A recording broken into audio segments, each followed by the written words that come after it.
Avez-vous déjà eu l'impression de crier dans le vide, de verser votre cœur et votre âme dans tout ce que vous faites, pour réaliser ensuite que personne ne semble remarquer ou se soucier? C'est un sentiment que trop d'entre nous connaissent trop bien, une lutte silencieuse qui résonne dans les espaces vides de nos vies bien remplies. Mais que diriez-vous si je vous disais que ce n'est pas la fin de votre histoire? Être ignoré n'est pas votre destin. Aujourd'hui, nous allons plonger profondément dans l'art de devenir inoubliable. Nous allons nous transformer en quelqu'un qui ne se fond pas seulement dans le décor, mais qui se démarque dans la pièce la plus bondée. Nous parlons d'étapes réelles et réalisables, pas simplement de plaisirs éphémères. Que vous vous sentiez ignoré dans votre vie personnelle, sous-estimé au travail, ou même si vous êtes simplement ici pour trouver des moyens d'améliorer vos relations, cette vidéo est pour vous. Restez avec moi, et embarquons ensemble dans ce voyage. À la fin, je vous promets que vous ne vous sentirez pas seulement vu, mais vous serez équipé pour vous assurer de ne jamais être ignoré à nouveau.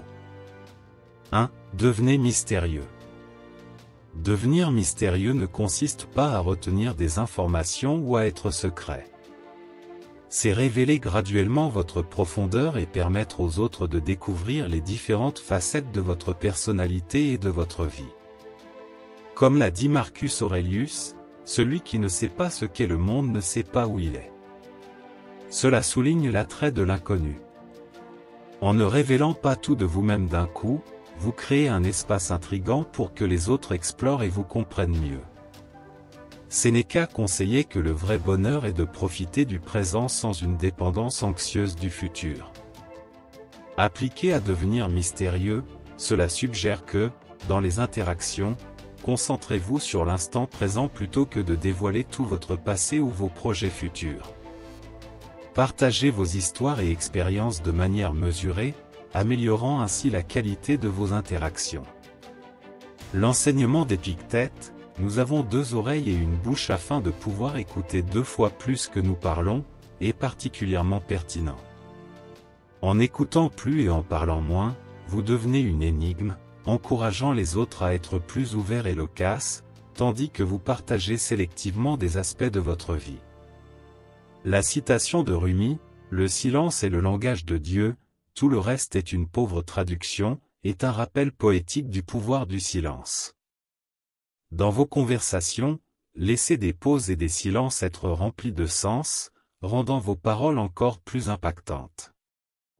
Hafez a dit: restez près de tout ce qui vous fait plaisir d'être en vie. Dans le contexte de devenir mystérieux, cela implique d'être patient et de profiter du processus de découverte lente de ce qui vous rend unique et précieux.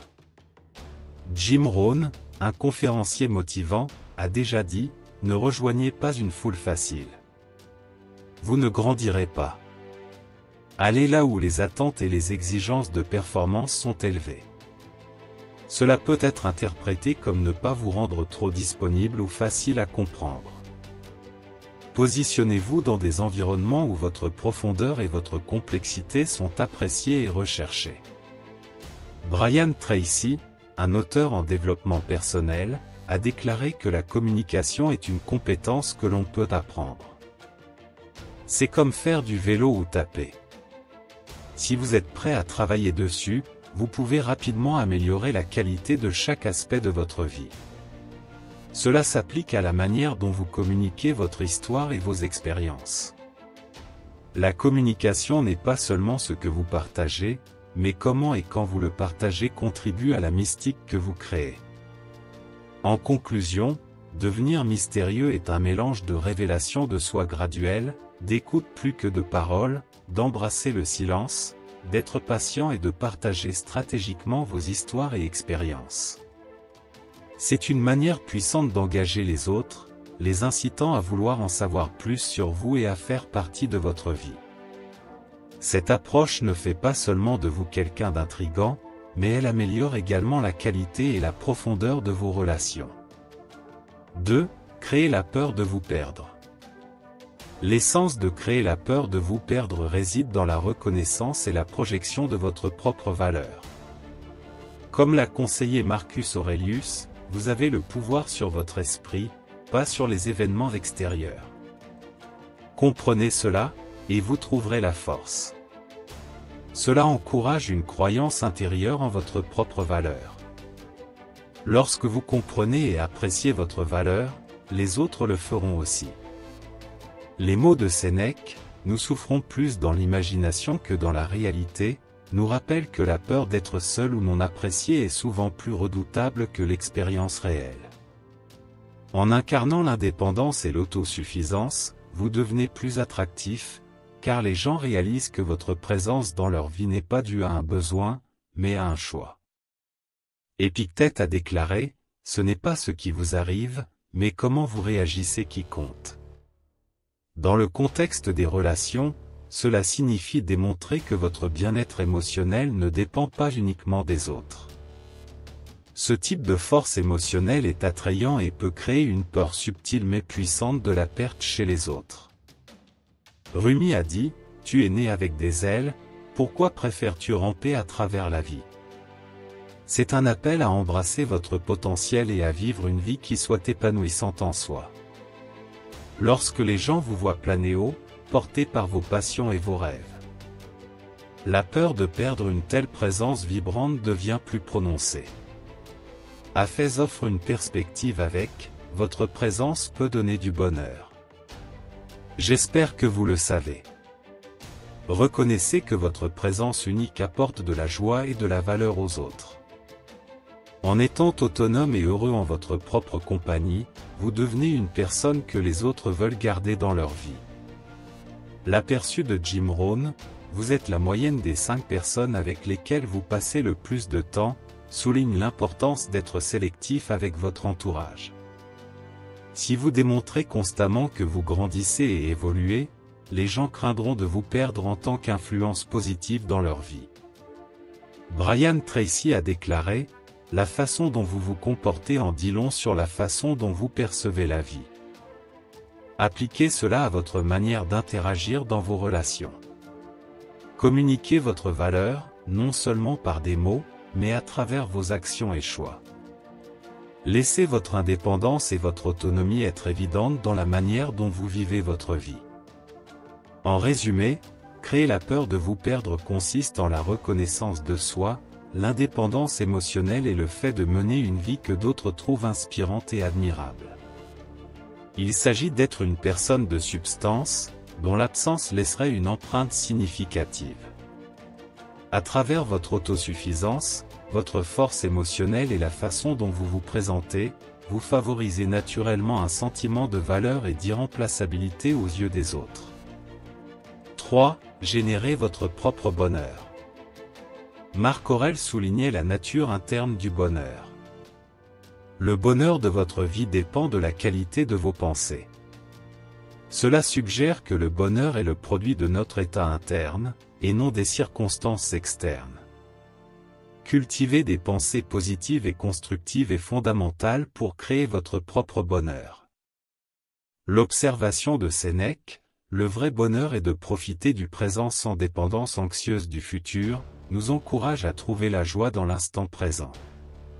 Il s'agit d'apprécier le moment présent et de ne pas chercher constamment le bonheur dans les réalisations futures ou les validations externes.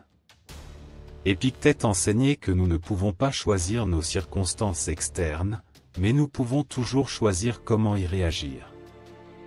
Ce principe est vital dans la quête du bonheur. Il s'agit de choisir une réponse positive et proactive à tout ce que la vie vous réserve, plutôt que d'être passivement façonné par des événements externes. Le dicton de Rumi, « Hier j'étais intelligent, donc je voulais changer le monde. Aujourd'hui je suis sage, donc je me change moi-même », s'aligne avec le concept du bonheur autogénéré. Cela implique que la véritable sagesse et la joie proviennent de l'amélioration de soi et de l'introspection, plutôt que de tenter de contrôler les conditions externes.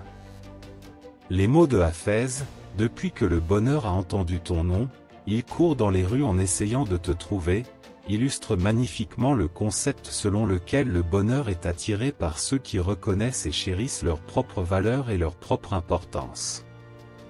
La célèbre citation de Jim Rohn, « Le bonheur n'est pas quelque chose que vous remettez à plus tard pour le futur, c'est quelque chose que vous concevez pour le présent », capture parfaitement l'essence de la création de votre propre bonheur. Il s'agit de façonner activement une vie qui vous apporte de la joie maintenant, plutôt que d'attendre que des circonstances futures vous apportent le bonheur.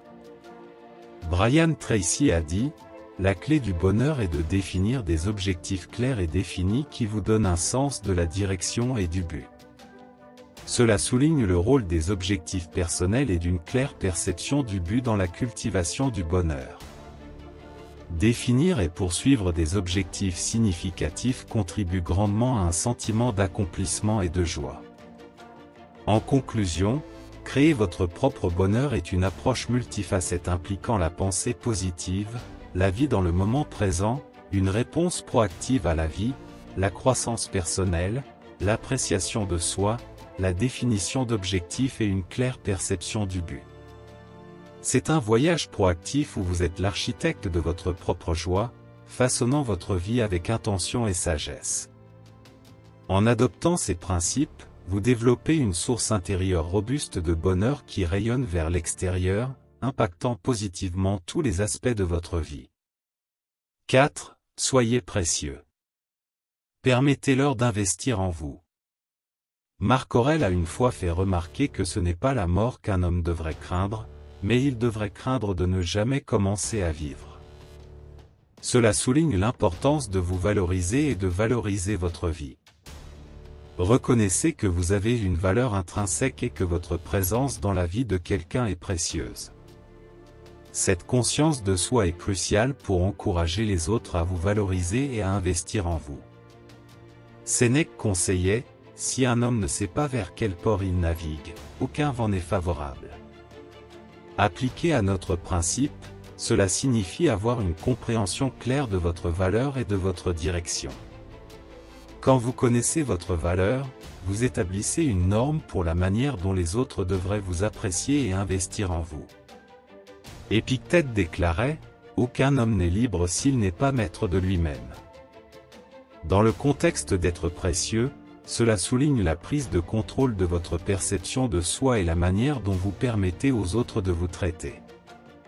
Affirmez votre valeur et votre indépendance, indiquant clairement que l'on ne doit pas vous prendre à la légère.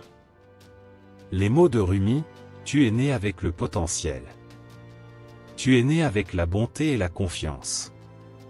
Tu es né avec des idéaux et des rêves. Tu es né avec la grandeur. » nous rappelle que tout le monde a une valeur et un potentiel inhérent. Reconnaître et embrasser vos qualités uniques fait de vous une personne que les autres auront naturellement envie de valoriser et d'investir. Hafez a dit, « Reste près de tout ce qui te rend heureux d'être en vie. » Cela peut être interprété comme l'acceptation de votre individualité et des choses qui vous rendent unique. Merci. Vos traits distinctifs sont ce qui fait de vous une personne précieuse et digne d'investissement. L'observation de Jim Rohn, « Votre vie ne s'améliore pas par hasard, elle s'améliore par le changement », s'applique également ici. Devenir une personne précieuse et digne d'investissement nécessite la croissance personnelle et l'amélioration de soi. Il s'agit de travailler activement sur vous-même pour devenir la meilleure version de vous-même. Brian Tracy a déclaré avec élégance, « Les gens qui réussissent sont toujours à la recherche d'opportunités pour aider les autres. Les gens qui échouent demandent toujours, « Qu'y a-t-il pour moi ?» Cela souligne l'importance d'avoir des objectifs et des ambitions qui ne sont pas uniquement centrés sur soi, mais qui tiennent également compte de la valeur que vous apportez aux autres. En vous concentrant sur le fait d'être une personne précieuse, les autres seront plus susceptibles d'investir en vous. En résumé, être précieux et permettre aux autres d'investir en vous consiste à comprendre et à affirmer votre valeur, à avoir des objectifs personnels et une direction claire, à embrasser votre individualité et à rechercher